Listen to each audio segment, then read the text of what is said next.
But the problem I have with record companies is they don't let me do like 2 LPs a year. The whole idea of rock bands is that you take 2 years over one LP, which I think is a waste of time.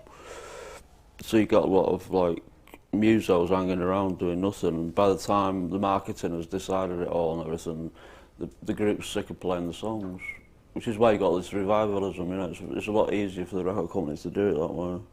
They're not really interested in new products or coming out. That's why dance is good, because well, it was, and I think it's going on the drain a bit. But you know, somebody records a tune and it's out 4 weeks later. I think that's really good.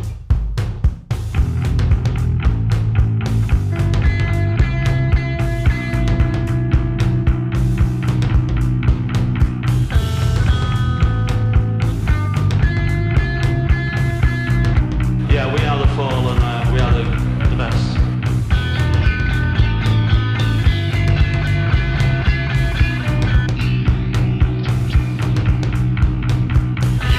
Yeah, we are the fall and we are the best.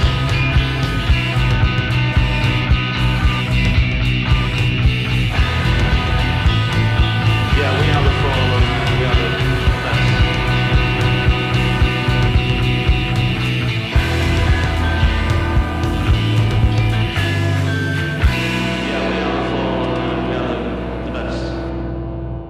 Have you ever seen an episode of Dragnet?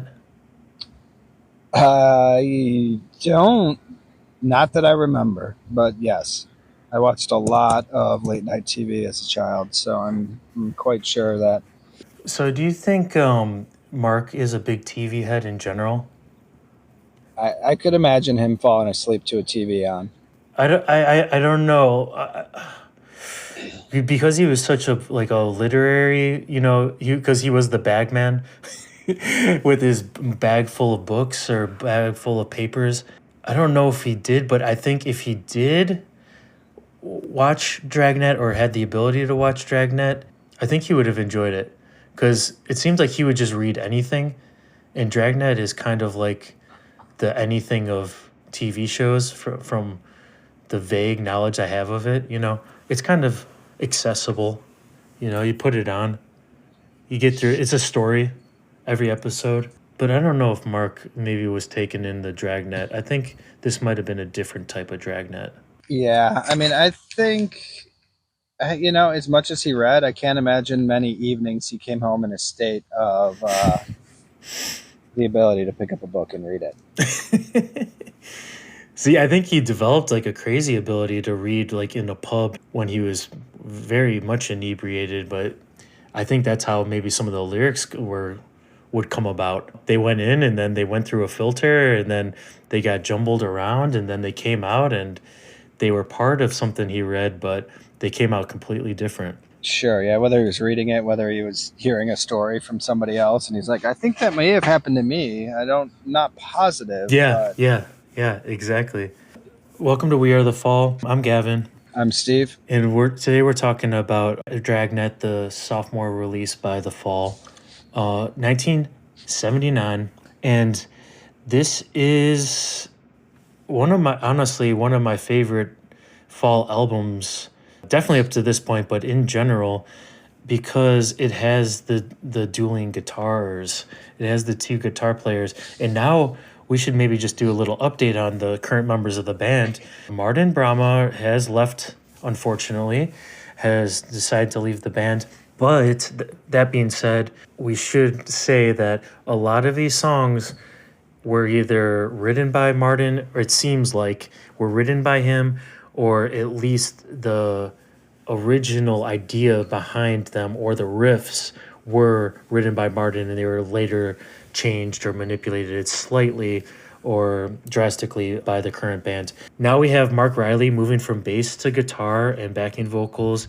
We got a new guitar player, Craig Scanlon, on guitar, and he plays some keyboards. And then we have Steve Hanley, who plays bass, and he goes on in backing vocals too. But he goes on to play with the Fall for a while and becomes one of this, I think some of the signature Fall bass sounds come from Steve in the riffs. And then our boy Carl Burns is gone, and we got Mike Lee on drums, which is unfortunate to say the least. but it still it doesn't deter the album. It's just not Carl Burns. And we also have Mark's partner, Kay Carroll, on the vocals, backing vocals. And this album is produced by a guy named Grant Showbiz, or known as Grant Showbiz, who they actually met. He heard Bingo Master's Breakout, and he had some sound engineering experience, but he had access to a PA, and he kind of heard their EP, and he was working with the band called Gong, and he heard their EP though, and he started asking them if they would play some free shows, and Mark said, "Fuck off, free shows. Why would we play free shows?" But he kind of convinced them into playing some free shows, and he did their sound, and Mark actually liked what he heard apparently, and took him into the studio as their producer for this album. He was getting them the live sound that he wanted, and so they recorded this album, and they took 3 times as long recording this album from Live at the Witch Trials. I would not have guessed that, but also I don't think it matters the amount of time that the Fall spent in the studio. I think the album would turn out almost exactly the same if they had 5 weeks or. Yeah, it would probably be a lot longer. The longer they had, the more that they would just keep the more sides going. The more sides, yeah. I think this is one of the cooler sounding records, because it doesn't have as much of that keyboard we heard in the initial recordings, and it has these, like I said, dueling guitars that are playing off of each other in a very musical way that kind of always keeps your interest, and it was influenced by Martin Brama's work before he left, and he didn't get the credit he probably deserved, but at least some of his musical abilities kind of live on through the musicality of this album. Yeah, and from what it sounds like, he even kind of taught the new guys what and how to play, at least how he played it, versus, and I'm sure they put their own spin on things, but he did take the effort before walking out to try to leave him in a good place. Yeah, isn't that cool? I mean, that just shows, like, I don't know if he was meant to to stay with the Fall with that kind of mindset, where he said, I want to at least make sure the Fall move forward functioning as best as possible and not slowing up the pace that he obviously appreciated, but it didn't work out. Yeah, that's kind of cool. It kind of just shows his personality. He's teaching the guitar player that's taking his spot, all the songs, and trying to make sure that they don't miss out on any opportunities. Yeah, must have been a difficult decision for him, right? To walk away from something. Definitely. Yeah, you have any other thoughts on this album in general, Dragnet? Like you said, yeah, I think the double guitar really fills in the space, leads to a great album. And also it should be noted that on this album, Mark, I'm making an assumption, but either Mark or Grant Showbiz, the producer, who goes on to work with the Fall for a lot of their remaining career, it shows that Mark likes whatever Grant Showbiz is bringing as a producer in the studio, but also specifically to this album, there is no reverb and there's no compression on the album. So the kind of the room sound, and on a couple of the tracks you definitely can hear they might just be using like one room microphone that's picking up the whole band, it's basically, it is what it is. Like what was going onto the tape, that's how it came out. They might have done some mixing to kind of level things out, but really there's no sort of effects, there's no sort of techniques used or employed to try to get something that's unnatural. And it turns out that even Mark's vocals on this album are a little bit blown out and distorted, and that just goes that Mark wanted it to be straightforward. And I think it kind of works out in their benefit, even though I don't know if it was conceptually the way he imagined it being. With that being said, let's kick into the first couple of tracks, which are all some of the best, I think. The first one being Psychic Dance Hall. Is there anybody there? I'm here.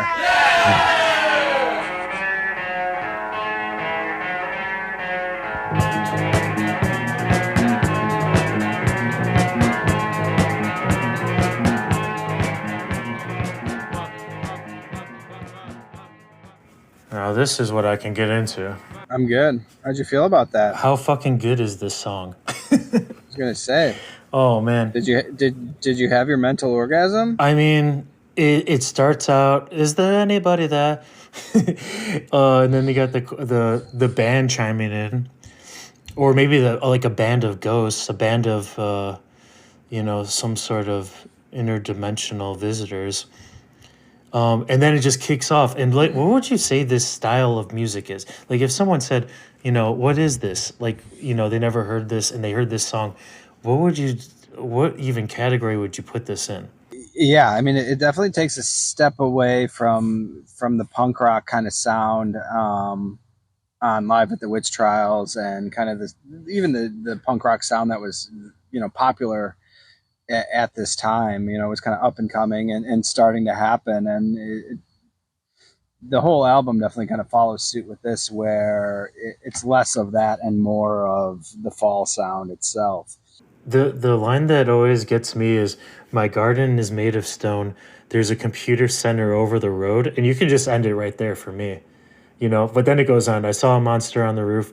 Its colors glowed on the roof." Yeah, I just imagine him fucking just drunk or high or whatever he is, just staring out at some fucking billboard Just an that's ESP. glowing in the sky, and just kind of like, what is going on here? That didn't used to be there. Why is that giant glowing sign in the sky? Yeah, just the juxtaposition of the garden made of stone and then the computer center is just right over there. And then there's the monster on the roof. I'm just in my garden. I'm just in my natural kind of sanctuary, and then I got to deal with this. Exactly, the change that's happening around him, right? Mm-hmm. Yeah, and then the maybe some of his best lines, or maybe this should be on his. I don't know if Marky Smith has a tombstone, but if he does have a tombstone, they should have these words on there, which is, "When I'm dead and gone, my vibrations will live on. In vibes on vinyl through the years, people will dance to my waves." I mean, that is going to be summing it up pretty nicely for old Marky Smith right there. Can I read you this little passage from this book, The Fall by Mark Middles, where he's talking to Marky Smith about his working on the docks and actually his own psychic abilities? Let's hear it. "When I was young, there used to be this thing where watches would explode on me. Watches used to blow up and break when I was around. It was all extremely disturbing, to be honest. They would get water in the middle and no one would ever work out how the water got in. But I realized that it was a bit pointless being psychic. The one thing I noticed with psychics, and I used to hang around with them when I worked on the docks, there were many of them around for some reason. And I noticed that they were all very clever and their watches would explode and they would say, 'Oh, he's going to die over there,' or something like that." So he obviously felt his ESP medium discord. He had it going on all day. Oh yeah, he had it. He even, there's a quote from him that says, I used to be psychic, but I drank myself out of it." So he cured himself of his psychic abilities. He didn't want them. So, yeah. But what about the idea, I mean, he's spelling psychic the way he wants to here. It's just a little fun play on words. But what do you think about this concept for a song of a psychic dance hall, psychic disco? I mean, I'd like to go. It seems like you're going to have a good time for sure. I know, it sounds so fun. It sounds like you would meet some of the best people you could ever meet. And if they're going to play music like this, I'll stick around. I'll come back. Yeah, I mean, I think, like you said, like the vibrations will live on, right? Like he's definitely putting something out there. Yeah, it's definitely working. I mean, we're here listening to it together, and hopefully other people are listening to it again or for the first time. because it's available and you should. But it's such a good, I don't know. Not only is it a good lead-off track, it's a good track that could fit anywhere or by itself, and it's like its own little journey. It could be taking place in UK, it could be taking place in America, it could be taking place in Africa, you know? Like you could be finding the psychic dance hall in whatever country you're in, and it's all going to be different, but it's all just like the fall going to be exactly the same. You're going to find those people with the abilities, and you're going to have to dance with them, and you're going to have to connect. It's so fun. And I guess the original idea for this, according to Martin Brahma, is he went to some sort of, I think he said it was called psychic disco, and it was some sort of club that he went to, and he told Mark about it. It was on the outskirts of Manchester, and Mark, of course, you know, if he just heard that, he was like, oh, you know, that goes into Mark's ear. That's definitely coming out of his mouth in some form. He heard some sort of weird dynamic like that. But yeah, I got no problem with them leading off this great album with this track. Absolutely. I can't find anything about Mark's gravestone, but apparently 30 minutes into the wake, their drinks were being poured on people, and there was a brawl that happened. So yeah, it sounds like a fall show. That's they said it was like any other fall show. Okay. Mark would have loved it. Everybody said. Yeah, I kind of assume he did some sort of cremation and like had the ashes like shot at someone like. It's at Blackley Cemetery and Crematorium. So I can't. Okay. I'm not positive about what happened to his remains. So we'll have to go see his vase sometime. Exactly. Yeah. Probably just jammed in a can of Boddingtons. And resealed, or maybe not even resealed, just left open, or maybe just put a tissue in there in the top, make sure the wind can't get in there, or the spiders can't get in there. A thick layer of cigarette ash over the top. Just to seal it up. Okay, well, R.I.P. Mark, and as we do that, let's go into one of his best, I think, vocal performances, A Figure Walks.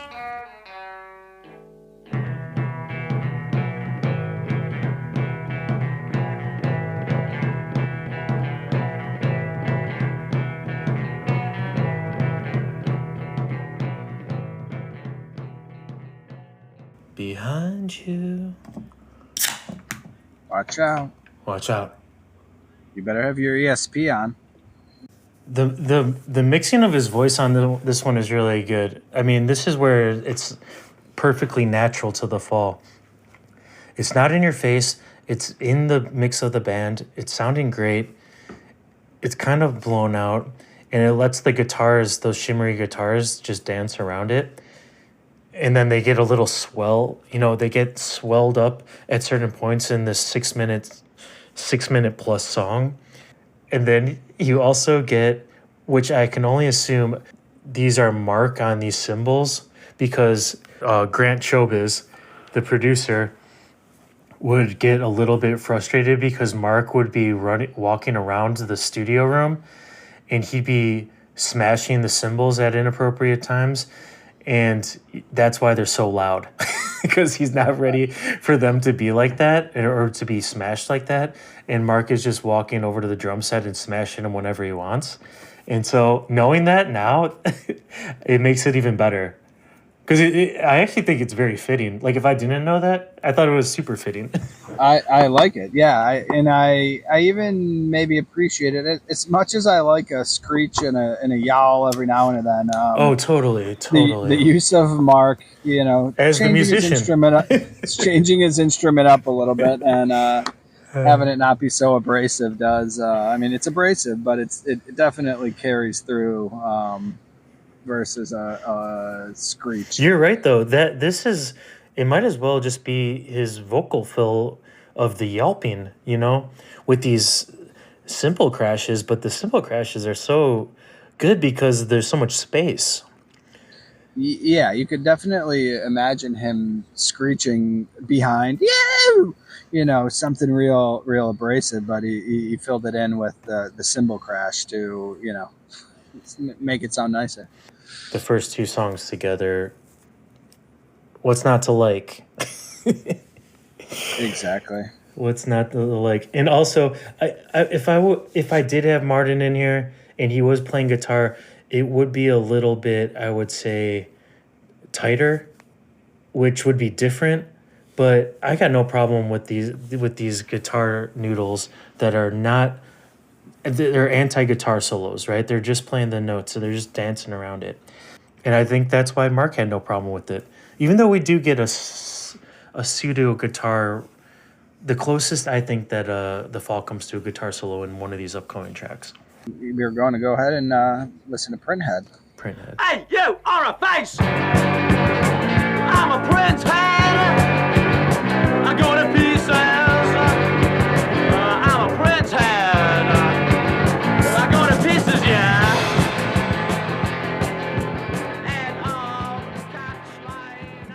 And What does he say at the end? With print, you substitute an ear for an extra useless eye. How do you feel about Mark's autobiography? Yes, exactly. Yeah. No, it is. It's so self-referential, but it's so tongue-in-cheek that he's not taking himself serious.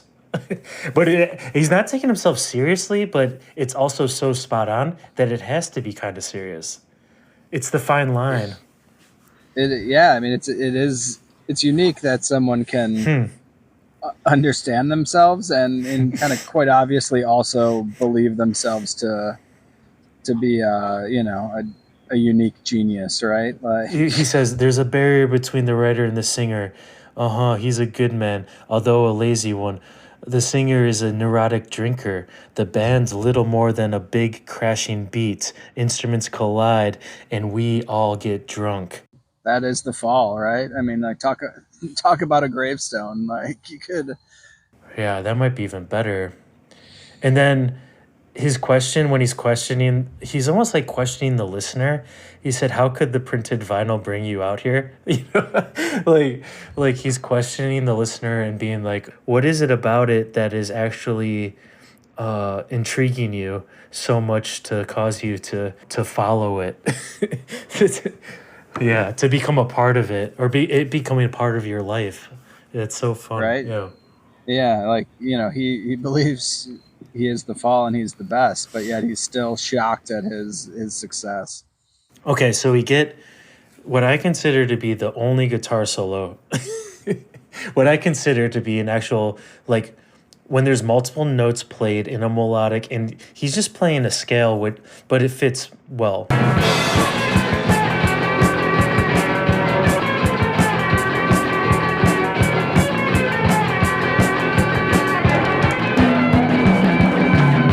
And he plays the scale up, and then he plays the scale down a couple times. And Mark allowed it, so it must not have been too outside or too much in the musical scene. If I'm going to give someone, if they say, "Oh, I like punk music," I'm going to say, this is not what I consider punk music, but for the fall, this is my favorite style of punk music. If the fall's going to do punk music, this is much more the fall than Psycho Mafia, which is much more punk sounding, but this song is way, in my book, way cooler and way more multifaceted and artistic. Obviously, the lyrics are what's important for the fall, but it has the rhythm, it has the pace to fit in that category. It has the rhythm and the pace, but then it also lets up in a subtly when it's it's so no. It leaves the space where it lets you catch it back, right? It lets you catch up again. He even says end of catch line, end of hook line. He's just letting that, he's reeling it out, just to pull you back in there. I say 3 for 3. I don't want to give away my rating too soon, but I say 3 for 3 so far. So far, so good. I'm I'm having a great time. If I'm the record exec, I'm going in the studio hearing this. I'm feeling very, very invigorated. I'm feeling like we're gonna make a lot of copies of this, but I don't know about the money. With that, let's get into another cool track, Dice Man. I am the dice man. I take a chance, huh? Do you take a chance, huh? Where you to go in? Where you to go in? Is this a flash on the tree of show business? Dun, dun, dun, dun, dun, dun, dun, dun, dun.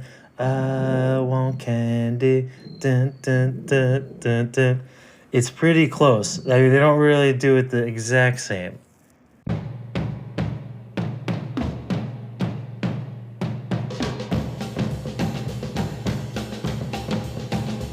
Are they pulling from that? Because every time I hear it, I'm like, oh, it's get you. But I honestly, I'll take this song over I Want Candy all day. The way he's delivering it and shouting, kind of. And then this is another one of Mark's music scene diss tracks where he's he's trying to say, are you guys just gonna go by the fucking standard paint by numbers bullshit music making, or are you gonna take the chance? Are you gonna do some random shit that might be really interesting? Roll the dice.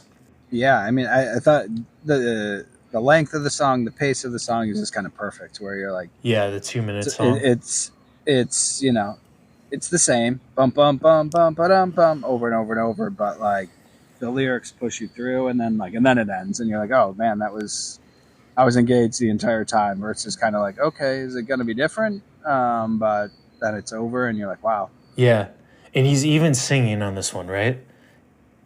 Sure. Dun, dun, dun, dun, dun. He's singing the notes. He's not just delivering the words.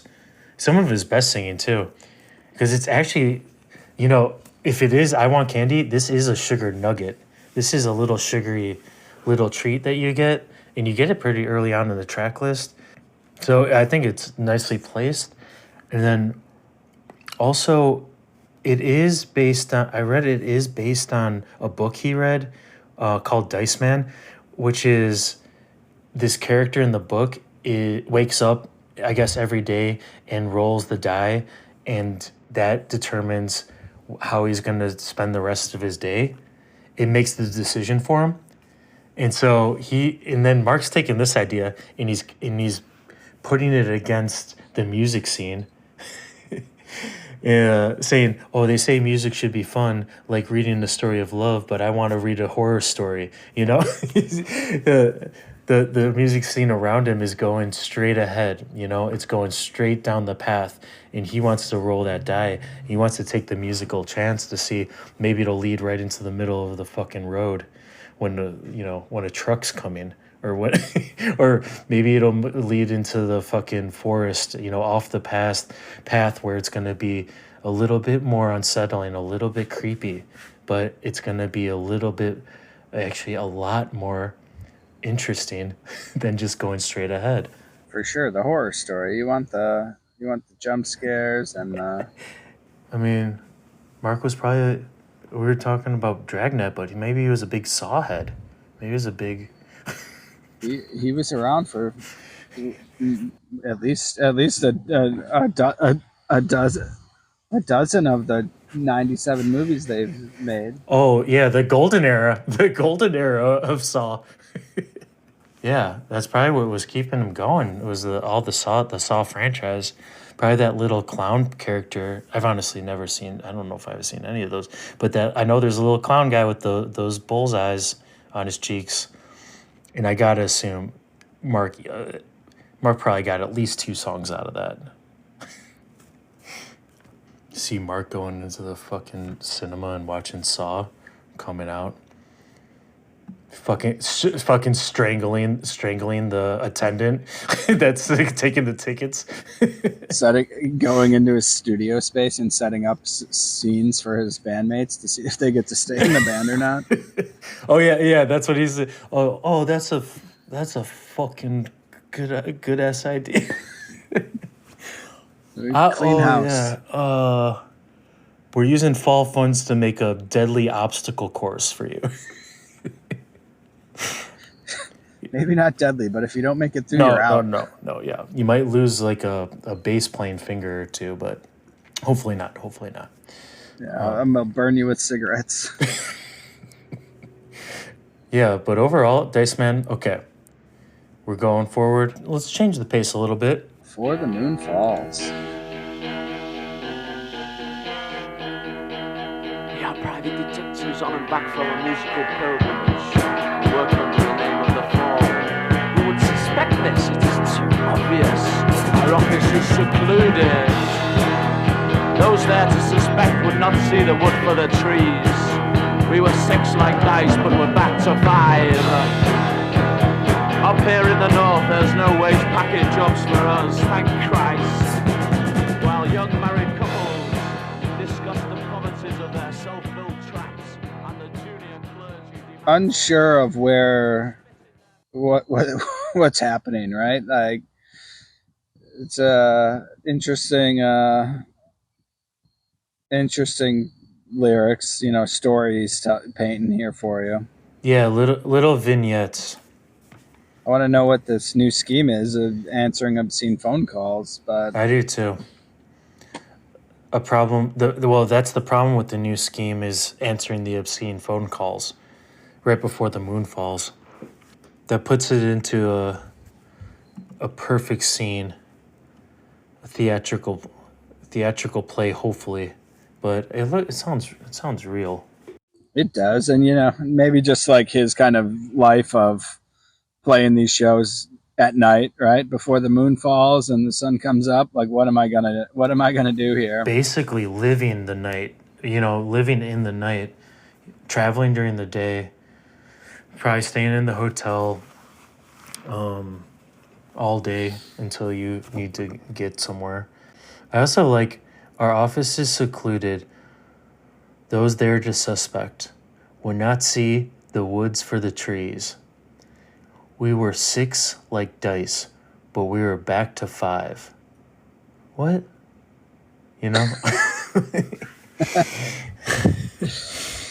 Huh. 6 in the band? Back to 5? I don't know. I don't think it's that direct. I think it's just all abstract, like beautiful, dark imagery. It's very nice. It's the nice slow burn. It is slow, carries through, nice sounds. Yeah, I mean, I think it's obviously easy to think these are all stories that he's given. Yeah, right? No. But it's just more fun. It's just more fun to do it like that, as the listener, to put it into a context where it's a real thing that he's experienced. But most of them we know, he's a great writer. This one is a perfect example of these twin guitars being in the 2 channels, and it's a good headphone track for if you're not listening on headphones. But if you have the ability, I would say to the listener, if you got some sort of listening device that has 2 speakers that you can move, and you can move them as far away from each other as you can, and be in the middle of it and turn it up loud, I think that is the ideal listening experience for this track. And you're going to hear the 2, they're not dueling, they're playing off each other, but they're almost like chatting, because sometimes they hit right in line with one another, and it just shows that they were really playing this one. I don't think this is a Martin song either. This one, it's accredited to The Fall, so this is the current state of things as The Fall consists with this album. And this one is just, I am interested to know which one of these guitar players is in each of the channels, just for my own, satisfaction of knowing who's playing what. but it doesn't really matter because they're just very complimentary. I like they set it up with a nice shh in the beginning. Just shh, quiet down now. We're gonna settle in here. This isn't for fighting in the middle of. Almost like a little breeze, like blowing through the trees of the night. You know, you're hearing it in the distance. Quiet down. Maybe lie down. Have a lie down really quick. Have a lie down real quick while you're listening to this, because you might have to get up soon for the next track.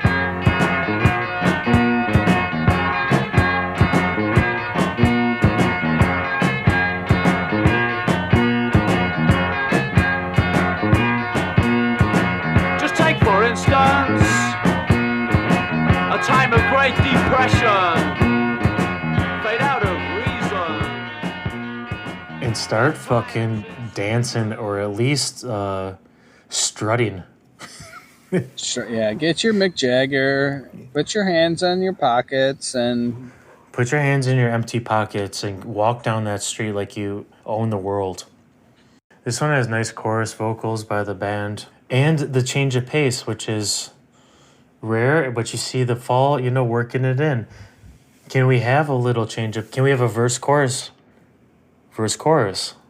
So this one, I don't have much to say about this one, besides it's in the perfect placement right before you flip the record over. I do like Kay's backing vocals. You finally get to hear her voice. You get to hear a female voice in this very straightforward album so far, and her voice really comes through on this track especially. it does, yeah. Nice change of pace, right? And the dance beat is nice, and the lyrics are interesting. The guitar riff is kind of wiggly, it's wiggling around. That's why it makes me feel like almost like a jaunt, like a strutting motion. It's movement, it's going towards some place, and it is somewhat, I gotta say, upbeat overall. Which, coming after Before the Moon Falls, is like the sun is coming up, or it's already been up for a couple hours, and you're just going right outside. I don't think Mark's catching very many sunrises. He's probably catching the sunsets. No, it feels more like Mark walking out of his first pub for the day, right? Like, maybe that 4 o'clock hour where he's ready to move on to start doing some real drinking, and he's 3 in, and he's feeling good, and the sun's shining. He's primed. He's finally shaking off the cobwebs from the day. Yeah, he wrote some lyrics down in the pub, in the corner booth. Not feeling the night before anymore. He's going to the sound check. He's in a good mood today, so it's going to be a good day for the band. And he's got some new lyrics written, which means he's going to be asking for some new instrumentation for a song, and he's going to lay it down, and hopefully it's good, because that's going to dictate how the set list goes for that night. Yeah, hopefully everyone else is in the same mood as him. The exact same mood. So that's side A. Let's take a look at this cover as we're turning over the record. The Dragnet, the fall cover. I think it's really fitting to the sound that we've heard so far, at least, right? It's got the dual sides. The dual side, black and white, Mm-hmm. You got the whole album is a little bit spooky sounding, It is spooky. You're right. You got a nice spider coming in to eat a moth, a butterfly, Mm-hmm. what have you. Mm-hmm. I like to think of that. I like to think that's a butterfly, like something beautiful, and then you got the spider over there. Yeah. I imagine that the spider is Mark preparing to eat his new bandmates. See how long they can last. Yeah. Yeah, and an unprotected new band member that's It's just a fan. All we are is just fanboys. Just a nice fanboy here. a beautiful former fan that's about to become a current and then ex-fall member. Yeah. Yeah, just letting Mark and Kay just eat him up. This is, I like, the only question I have about this front cover is, why is the G so big? Why is the G in this text so, why is it capitalized?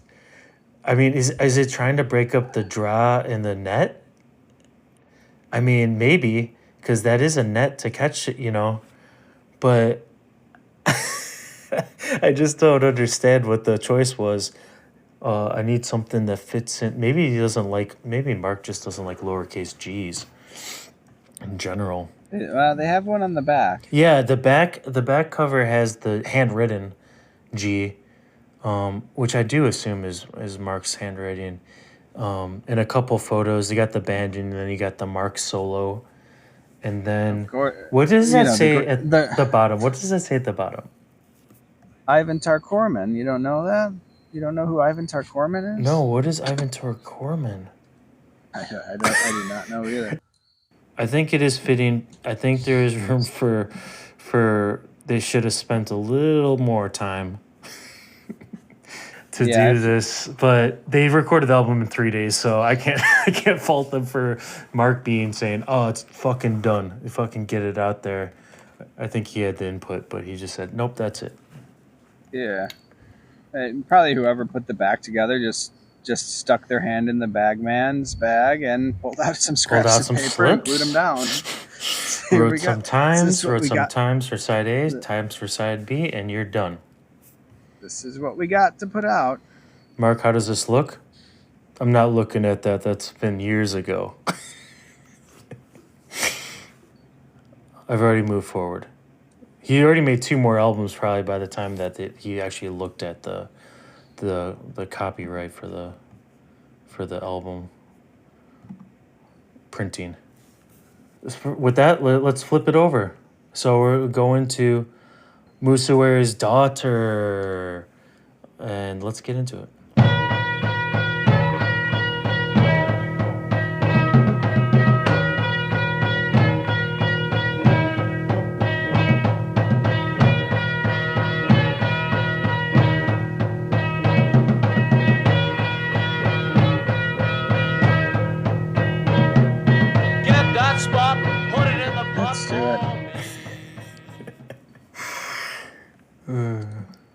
I'm not going to pretend I know about Zimbabwe politics in the background. I don't know why Mark does either, but he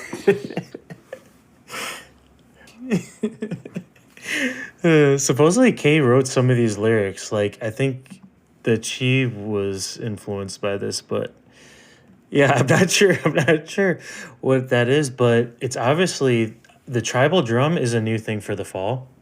The tribal drum beat, which is cool. Glad they're adding that. Much different than what we've heard as far as fall drumming. I'm not sure what's going on with the daughter being in the pot. Is she being punished, or is she in some sort of hot situation where she has control or no control? I don't know. It brings up a lot of questions, which is fun. She's too long in the nips, though. Too long in the tits.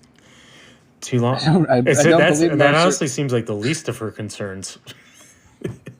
At the maybe moment. They're in the pot, and maybe that's the part that's getting the hottest right now. To start off the side with this, I mean, what do you think about the track placement in the track listing? Interesting side B to start. I mean, yeah. If it's trying to be political, then I say this is a new place for the fall to go to, because they were like kind of in a socially political space, right? In the social scenes that they were involved in. But this is very out there. And I'd be interested to know, I haven't heard any fall songs that are as straightforwardly political as this, but he always has the shout outs, right? Like he has the shout out of political figures in certain songs. So he likes to bring it into the mix, but he's never really, from what I've gauged, explicitly directing, condemning something or even saying something's wrong or right. Yeah, he doesn't seem particularly interested in what's going on outside of his direct scope. Yeah. Right? Like, Which is interesting too, because he's focusing on the daughter. He's focusing on the daughter of this prime minister, of this leader, as the which I'm not even focal point. Did he have a daughter? I looked him up a little bit, but Well, I want to say this one just requires a couple of extra re-listens. try to figure it out. Try to figure it out on your own. We're not here to tell you everything. All right, and with that, we go into one of my favorite songs. The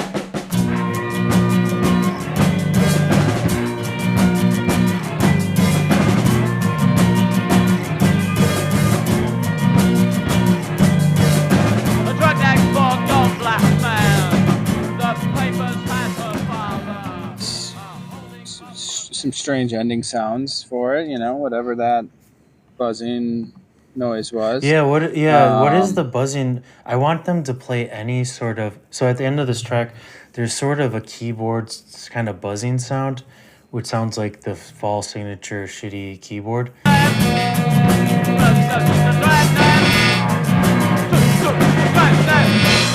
I would prefer if they just slammed keys. If they did something more expressive than that. But overall, I love this song. You do know why it's called Dragnet now, which is nice. The Dragnet coming for... Yeah, it's a good story for the... it's a good, criminal on-the-run story for some heinous deeds to family members. I like this acoustic... I don't know if we've heard acoustic guitar, and we definitely haven't heard slide guitar. So hearing acoustic guitar on a fall track with slide guitar it's great. Yeah, very guitar forward. And that's what you get out of it. Yeah, it's some of my favorite, and I've liked this song for a really long time, but I only recently, I don't know, in recent times, realized that I used to always think this song was called Platinum Angels. And I would have sworn my life on it before I knew the actual title of it that it was called that. But turns out, no, which actually makes more sense, I guess. Sure. But I like the platinum angles idea. Phrasing the two words together. I mean, I have copped it already. I will use that. There you go. And it's not even copyright infringement at this point. No, you it won't. Yourself. No, it won't. Just because it was inspired. No, it's cool. And also, anytime the Fall go into this area, this little pocket that sounds kind of country is the money zone for me. This is the sweet spot for them. If they did more, they do have a couple more of these on later albums, which is in what you could almost say is kind of a country dynamic. Just using acoustic guitar and a slide guitar together, you're getting into it, and it's really, really fitting and really puts a spotlight on Mark as the UK kind of country musician, but bringing that, of course, bringing the Mark vibe. But it's a very fitting sound for him. It's usually just a art rock collage of sounds, but if you get him into more traditional setting, I think he really pulls it off. It really shows that he can do any sort of instrument backing, which was kind of why he was the conductor, trying to find that middle ground where it was going to support the lyrics. Yeah, for how he is able to use his voice as an instrument, whether he's actually singing notes or not. Like he is able to get his message out there with whatever is going on behind him. And then if you need a smile put on your face, you got to go right into the next track.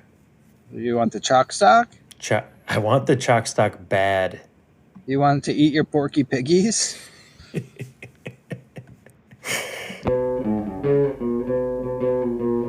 Pop stock, I mix my pop stock.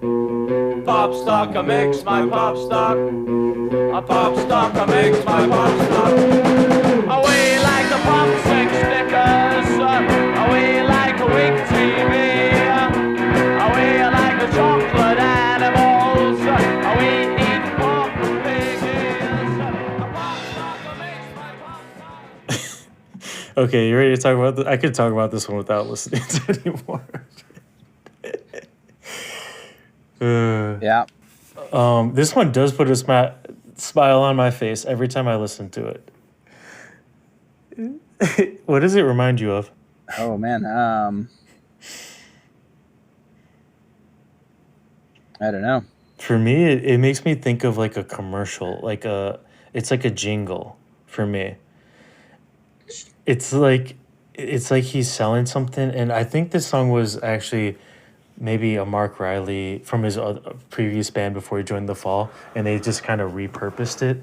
But this doesn't sound like anything that you would expect out of The Fall, and it sounds so jingly and so much like it's some sort of advertisement. I would actually love to make a music video of this where there's a little kid just singing these words, mimicking these words, and it's just Mark E. Smith's voice coming out of their mouth like a little kid. And I think it would be really, really good and really entertaining. Because it just seems like he's just having a good time, and it's just bouncing along, and, you gotta Yeah, have a little treat. He lets the other band members in there for some singing and some fun. We're all singing together, guys. We're a team. Yeah, this is your fun time for the week. It does make sense if he took it from the Staff 9, I think is the band, where I know they took some songs from them and kind of turned them into fall sounds. But yeah, just talking about soft general population, weak TV and weak tea. I love weak TV. I've loved the line of weak TV. You're watching a slightly kind of scrambled signal, and you like chocolate animals. You're just having your little treats. And then later he said, "Come on, kids, let's get this thing together. Let's get this thing together and make it bad." We don't need these 3 chords. And it's only barely 3 chords. They only throw in that 3rd chord, like barely. It only gets in there at the last second, because it would be just 2 chords bouncing up and down. But this one is just fun. And I honestly think this is Mark saying, guys, we're at 42 minutes. We have 45 minutes to fill up. What do you got? We're going to fill up this record front to back. We need this extra little bit. And then they just threw in this one. Throw it in. Well, they got a nice 8-minute one coming up. 8-minute one coming up. So it's. I think we should just go into the. I think we should go into the 8-minute one because. Let's just get into it. Yeah, I did find out. The back lyric is in this upcoming song. See if you can find it out. Typed at the bottom there. Oh, I never caught that. Okay, let's go Spectrum Rector.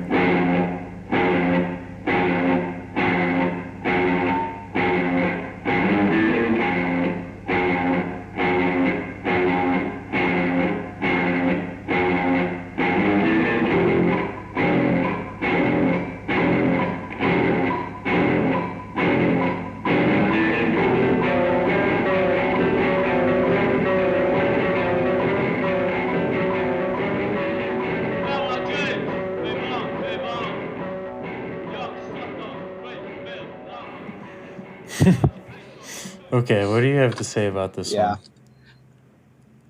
I mean, I imagine that this is the one where the spider makes the final kill on the beautiful butterfly. The final circle, circles around it for the last time. Yeah. You know, it takes a while. Takes a while. That's why it's 8 minutes. He's not sure, but he finally finishes it off. Long and kind of drawn out, slow throughout. Yeah. But yeah, that's that. The last lyric on the backside is "Sludge Hot Choi," whatever that might mean. This one I struggle with because, okay, so it starts off.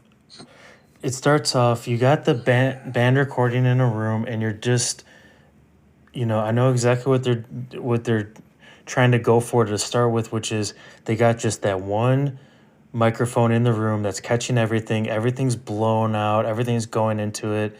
The whole band playing. They got this rhythm that they think is, I don't know, it's very industrial, which, I'm with you. I'm with you for all this point.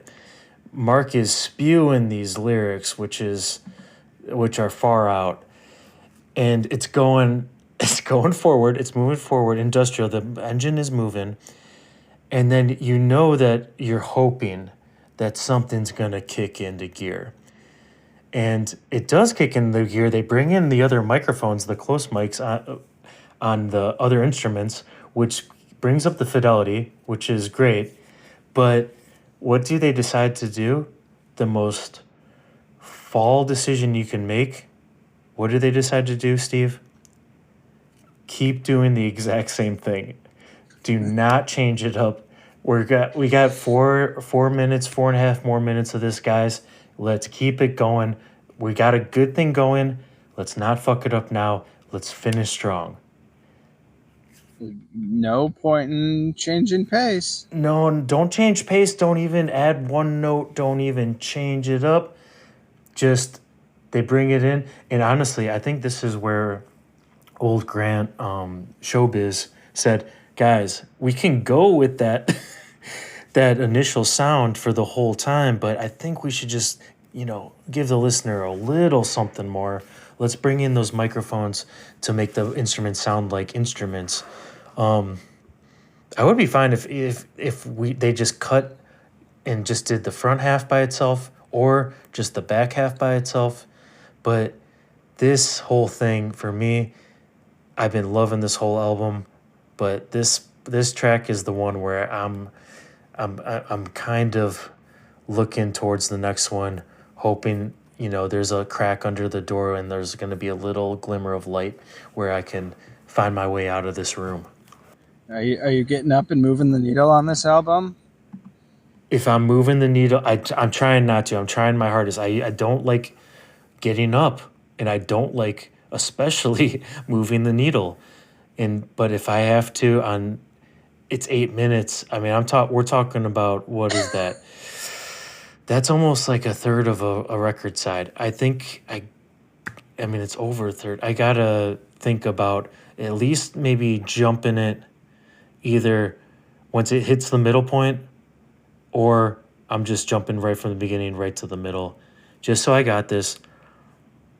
And I'm going to take in these lyrics every time is a little bit different. So maybe that's what I do.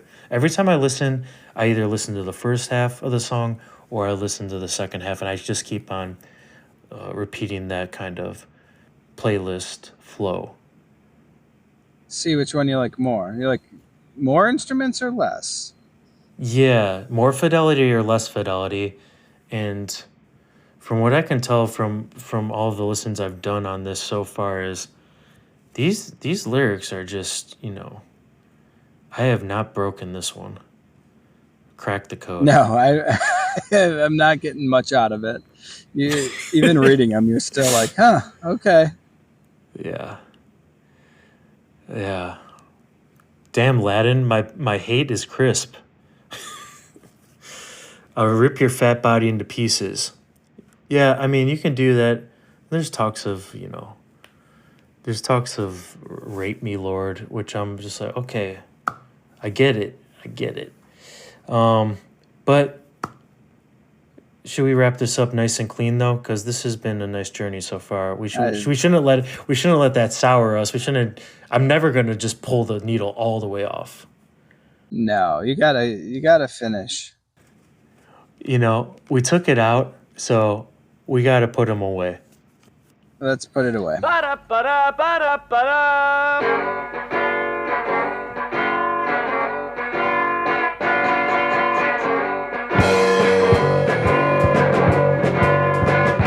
My 20th century was late and just said yes or no. I was mistaken for sarcasm. Even for ignorance. Now to fight. For a closing track, I think I like this one a lot because it feels so live. When you get Mark scatting, okay, I'm not a big. I think any scatting in general is usually a bad idea, but Mark scatting, for some reason, it actually works because he's not doing it for show. He's really filling it in like you say his instrument. He's using his instrument to kind of go on a little improv jaunt, and it really works. And then he puts in a little bit on this one, some screams, some actual, and it almost sounds like a little girl screaming, which which is good with the scatting. And this thing is dancey. If you're gonna end with something a little bit more upbeat, I think this is a good one. I might say it might have been nice to put Your Heart Out at the end, as the sun coming up, or what we were talking about earlier, a little bit of the sun rays on the spider web and the darkness of that, what just happened, of the devouring of something beautiful. But yeah, I like it as a final track. And I like it's a crazy guy, right? Like, it's a crazy guy getting put away, but he's dancing on his way into some therapeutic setting, hopefully. For sure. And like you said with the scatting, I appreciate the scatting. It is a little bit more than what we heard, on the earlier episode and the John Peel session. He does scat more on this one than he does on that first recording, which I appreciate it. Doesn't this one have more of a groove too than the Peel version? The Peel version, you could tell it was unfinished, or at minimum it was fresh, right? They hadn't really figured it out yet. This one has a good kind of groove to it. It doesn't seem forced. Yeah, it definitely is not the last song. It's not Spectre versus Rector. So you're You can't end on that. You're kind of happy. You're kind of that. You're asking happy, people right? to put it away and never come back someday. Yeah, never come that's back. That's not the taste you want to leave in their mouth. You're gonna miss all of side B if that's your final song, because you just play that first side and that's enough. Yeah. So this one is I'm putting it away. It was kind of a crazy journey. At some points I was losing my mind. I'm putting it away. Someday I'll be back and with something fresh, or this will be, once you start it from side A again, it's a fresh listen every time because it starts off so strong. Absolutely, yeah. You're always wondering how they put all of the songs together. Were they very thoughtful about it? Was it just a timeline thing? Yep. How did they decide to put what where? Yep. And that's always fun. Well, oh, Mark. Didn't see you there. I guess we got to give this one a rating for Mark. What are you feeling about Dragnet 1979, the sophomore long player from the fall? One of my, favorite fall albums. I think they really kind of coming into their own here with their sound. Way more comfortable with what they want to produce and create versus kind of bouncing from place to place, trying to figure it out. But yeah, I enjoyed myself. What are you feeling? Yeah, I totally agree. It's got to be one of my favorites. Is one of the stronger front to back albums you can listen to. Like I said, I'm only moving the needle one time, and I'm trying not to, because there is some there's some interesting characteristics there that might open themselves to me with further listens. But overall, this is so solid. I don't remember what I gave live at the witch trials, but I almost want to notch down my previous ranking of a couple things, just one spot maybe for any of those, because this one I got to put over everything in the early fall career up to this point, and I'm gonna give it because Spectre and Rector is on there. And that I would have loved to be filled by even like one of those tracks that the Fall played on the Peel session, like Mess of My, that they never put on an album. I would have loved that here. At least a portion of it, or maybe even 2 Fall songs in place of this, so we can get even a couple bonus tracks. But overall, I got to give this 9 pints. This is almost in the level of perfection, but I'm giving it a solid 9. Re-listenable, especially the first side, over and over. Maybe give that some repetition. I'm right up there with you. I think we got a little excited. I think we were 10 for 10 on all of the first listens we did, but we might have to revisit those rankings. We were coming out of the box strong. We're excited, first time sitting down. But yeah, I would sit down and listen to this again. We'll go with solid 8 pints with a beer back. Okay, I like that. I like that a lot. Once again, thank you for joining us. Hit us up on whatever social media so that you can keep up with our journey through the Fall albums. And until next time, we are the Fall. We are the best. Yeah, we are the